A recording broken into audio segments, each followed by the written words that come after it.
The views and opinions of this program are those of the hosts, guests, and callers. There is substantial risk of loss in trading futures and options, which you should carefully consider prior to trading. Make sure to subscribe to the Market Talk YouTube channel. You can watch our latest interviews with top market analysts in the country, find bonus content, and much more. It's easy. Just go to youtube.com/@MarketTalkAg and hit the subscribe button.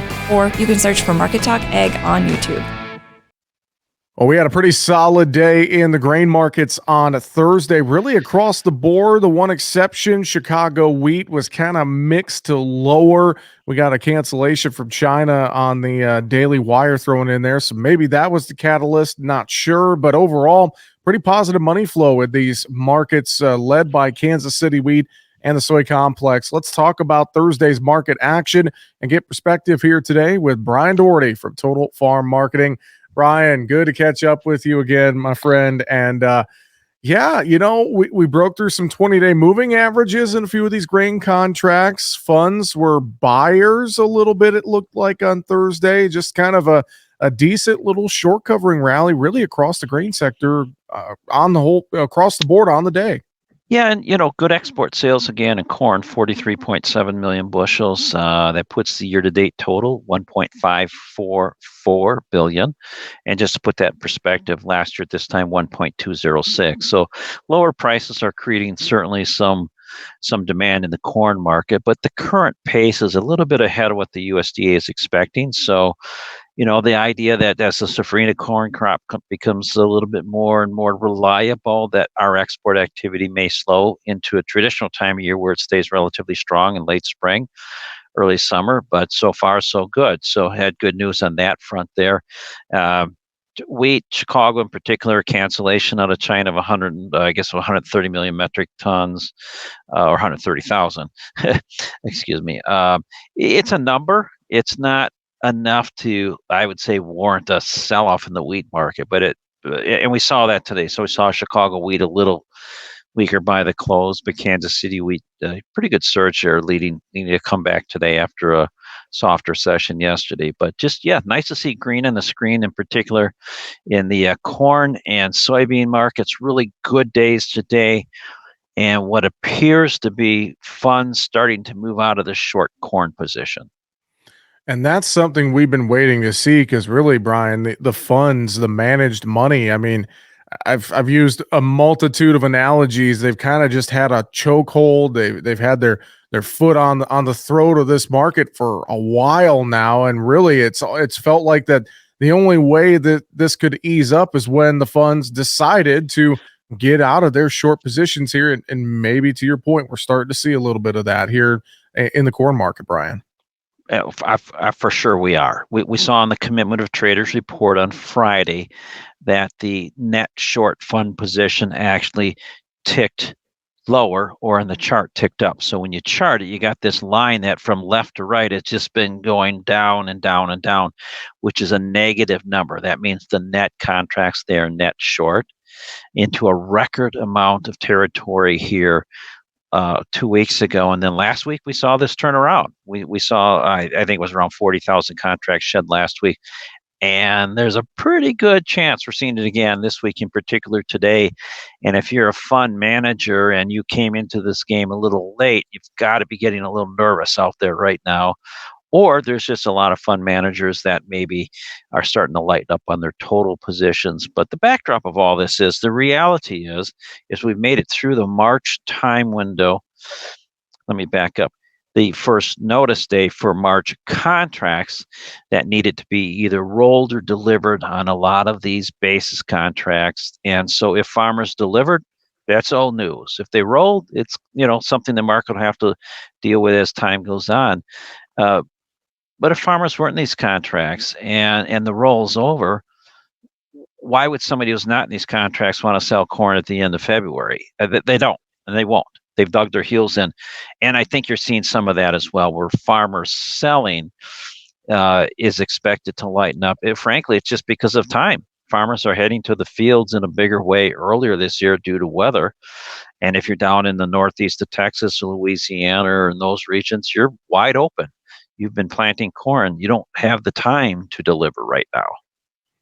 That's a great point. I was going to ask, I was going to say, if this market starts to rally a little bit, could that be the catalyst to help out some of these farmers who are vastly undersold? But to your point, I mean, looking at that calendar, it's right on the cusp of spring planting season. So that's a great point. And I wonder too, spring planting in front of us with the way these markets have been moving, how much could that play into the acreage battle as well? I'm sure that's a conversation you're maybe starting to have with some folks a little bit as well, Brian. Well, we haven't. So it's this whole year is interesting and it's different. So fall was very conducive for field for work because it was dry. Yeah. So there were a lot of farmers that already had made their commitment.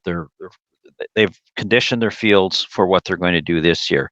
It's probably more the fringe areas, probably more, or farmers may have a little bit of a choice.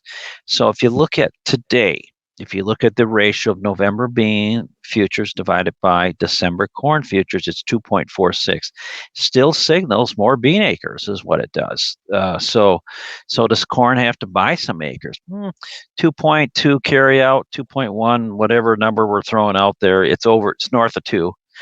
Probably don't have to really buy acres for corn, but I've got to keep coming back to this. Corn is a relatively low price commodity relative to what?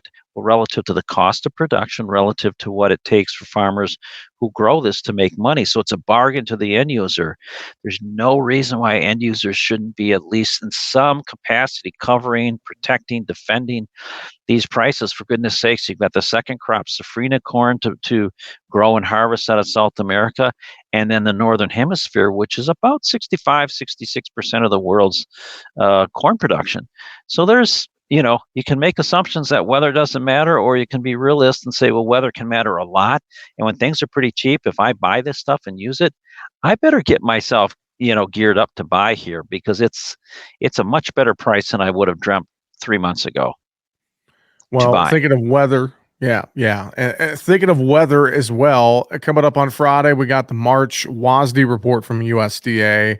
Not expected to be a major market mover, but I know a lot of folks are going to be watching the South American numbers from USDA. The trade estimates are all over the board.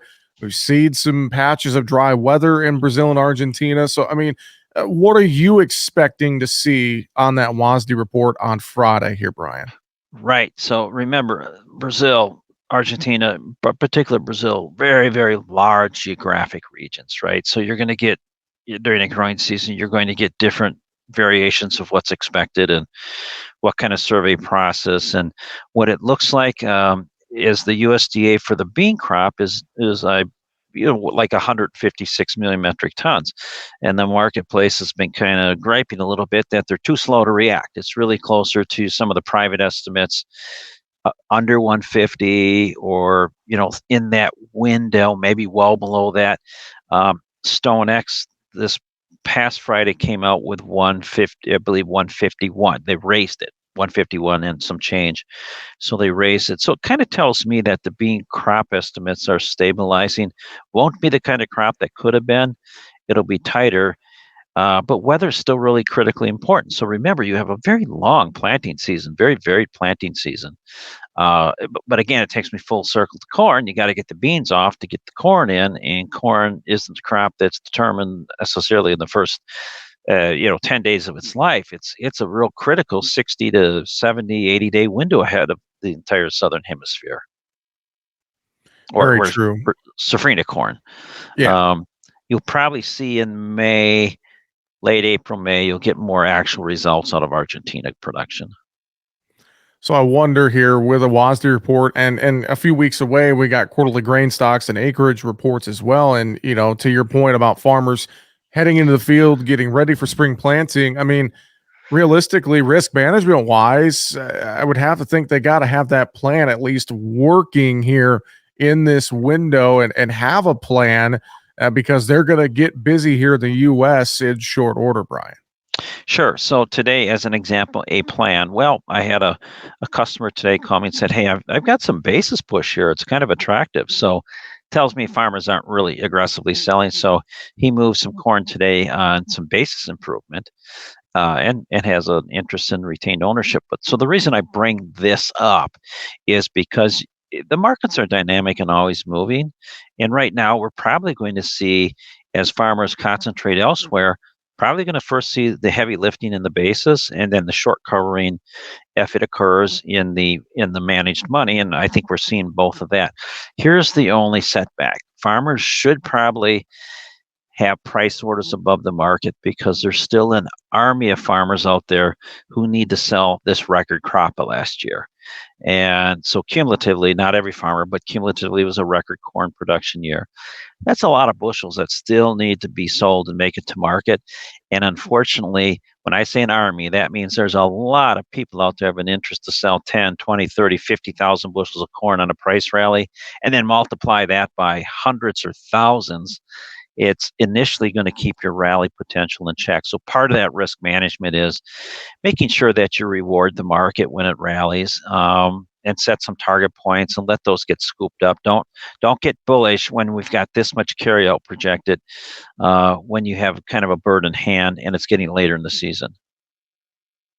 We are talking today with Brian Doherty from Total Farm Marketing here on Market Talk. Brian, let's look at livestock trade and dairy real quick. In terms of cattle and hogs, not a bad day Thursday. Found some decent strength across live and feeder cattle, as well as the hog market. It feels like, though, a lot of these markets, they've been pushing higher, but kind of chopping sideways here this week a little bit. I mean, what's your take in the livestock arena this week, Brian? Yeah, it's kind of somebody hitting the home run. You look at the ball and it's kind of got to a point where it's crested, right? And it's kind of floating. Now it's still going, but it feels like that ball has lost its inertia or its energy, right?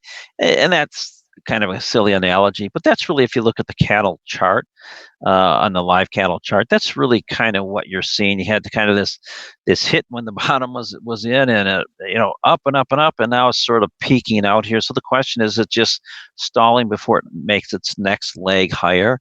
I think this, Jesse, I think to make that next leg higher, you either need to see some kind of real bump in demand, or you need to see this weather. And this might be the wild card for the cattle complex for the next move higher, maybe retest those highs from September, is you start getting some really sloppy feedlot conditions here in late March into April, where it just makes everything difficult. We've seen some, let's call them springs like that before. No sign of that today. And you look at the drought monitor map and look at the radar, there just isn't a whole lot of moisture out there. And in fact, you see things like fires in the panhandle, and farmers farmers doing field work they've never done this time of year, because or ditch work or clearing hedgerows or whatever. It's just an amazing year. But that might be what it takes to get the cattle market higher. Everybody knows there's pretty tight supply. Same thing for hogs. Really good push here. If you're a hog producer, gosh, don't bypass this 101 in June, 103 in July. These are some really good, attractive hedging prices. And the big thing there is you take a look at July hogs, 103. You take a look at the front month down in the 84 area. That's a really good premium already built into that contract. How about over in the dairy sector, Brian? Let's catch up on how things are looking there. Any notes for the dairy parlor here for us this week? Yeah, I was hoping you wouldn't ask, because that has been a pitiful market the last 4 or 5 sessions after a really good-looking run after a USDA milk production report. They kind of edged those cow numbers downward and kind of said, hey, we've got things kind of tightening up a little bit, poised. Milk market kind of trying to claw higher, made a nice run. You had all of the back months well above $18 from July and beyond. And then all of a sudden you just hit the wall. Global dairy trade dropped off. I think it was 2.3% this month. Don't quote me on that number, but it's the first down in several months. And the market didn't initially react to it, but then it just got slammed. And even today it tried to pick up, and it's trading about steady. But I want to give you some kind of perspective here. I'll take the April contract in milk here on the 26th, hit a high of 18.13. Today's low, 15.89. Eeh. That's a huge percentage change. It's just like you hit the wall and fell off of it. And so you've got weakness in the barrels. There just isn't we're not seeing that demand hold up the cheese complex, and that's your big component there. So off 2.5 cents on the or 3 cents on the average July through December futures today, but over in the barrels down 8 cents today. $1.54.8 a pound, or 15.45 per hundredweight. That tells me the futures market in the dairy complex may yet be overvalued, and then blocks 149. And the old rule of thumb is take blocks, barrels, kind of add them together, divide by 2, take that times 10, and that's a good estimate of what your futures should be. Tell me the futures are still overrated. So the cheese market just hasn't held up. Butter was off today. And so we're just not seeing that surge there. Butter's good stability. It has a good stability story, but I'm a little bit worried about this whole cheese complex and why the consumer isn't necessarily.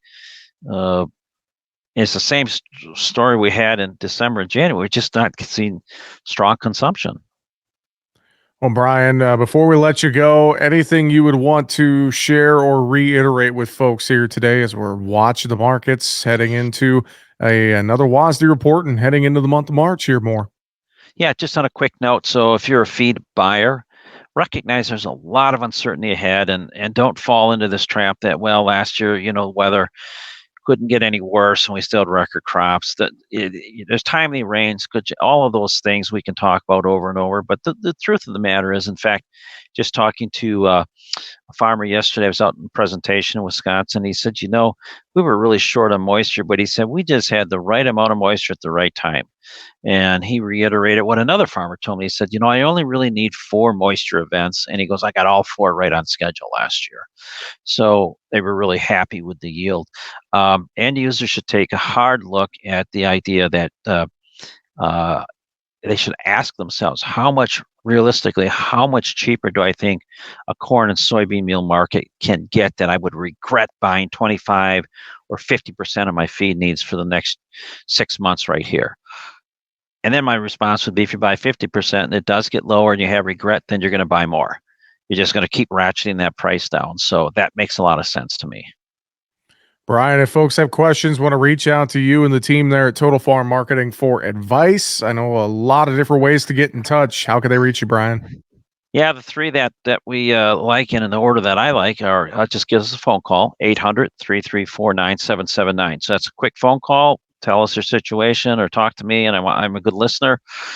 Second would be to send me an email, Brian with a Y, so BRYAN at totalfarmmarketing.com, or just check out our website, totalfarmmarketing.com, and then there's some ways that you can connect with us there. I'd highly recommend the phone call, though. We just can hear a lot better than we can with what we're reading. With that, Brian Doherty, Total Farm Marketing. Always good to talk with you, sir. Thanks for joining us here on Market Talk, and have a great weekend. We'll talk to you next week.